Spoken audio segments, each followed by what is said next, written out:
Daniel Sullivan joins me now. He is the Director for Africa, Asia and the Middle East at Refugees International. Thank you so much for being with us. Thank you. Pleasure to be with you. So as the war continues in Sudan, mass atrocities are again occurring in Darfur. And now your organisation has released this report bearing witness atrocities and looming hunger in Darfur. What are the main findings in this report? Yeah, that's right. This is based on a trip I did to Eastern Chad, interviewing dozens of refugees from Darfur, including some who were at the time fleeing and just arriving on the border from a town called Ardamata, the latest massacres that were happening.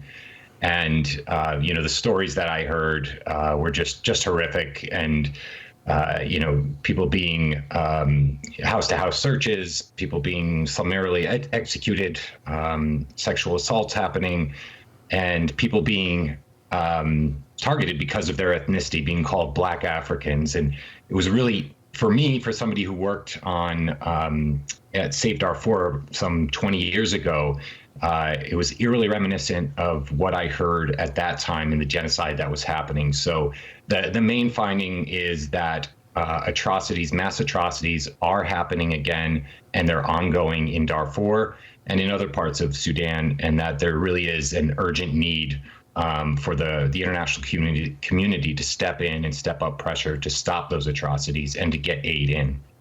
And as you said, part of this report was made up of these interviews you conducted with people just arriving from the massacre in Ardamata. What were those people telling you about war crimes, crimes against humanity, and potentially genocide here?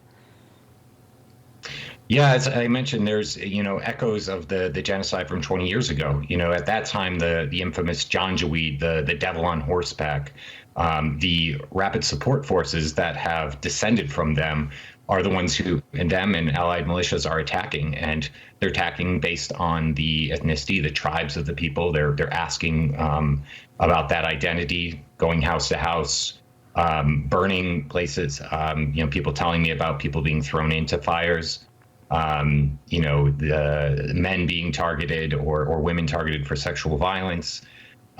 Spoke to, for example, one woman who arrived with a 5-year-old and said that was the only thing that she was able to bring with her, and just countless stories like that just made clear the level of atrocities that were happening. And should mention that 85% or more of the people who are arriving into Eastern Chad are women and children. So there's a clear targeting of men and huge needs in Eastern Chad. And you mentioned that you want to see the world step up. So what recommendations have you suggested in this report to address the ongoing atrocities and, of course, the hunger crisis? Yes, and you're right, absolutely. With the hunger crisis, people telling us that, we have famine on the horizon. And so much like almost 20 years ago, where initially most of the deaths were happening because of violence, eventually more of the deaths were happening because of hunger and disease, and we're heading on that trajectory. So to stop that, what we want to see is, first of all, a diplomatic surge in trying to get at the root causes of this fighting. And that needs to happen in ways, for example, with the U.S. government, we're calling for the appointment of a presidential special envoy, somebody who has knowledge and relationships in the region with the key players, who can really bring the attention that we need to see, the level that this gravity of abuses deserves. The second thing is to support accountability and evidence collection. There's been a fact-finding mission set up by the UN or authorized by the UN, but it isn't functioning yet.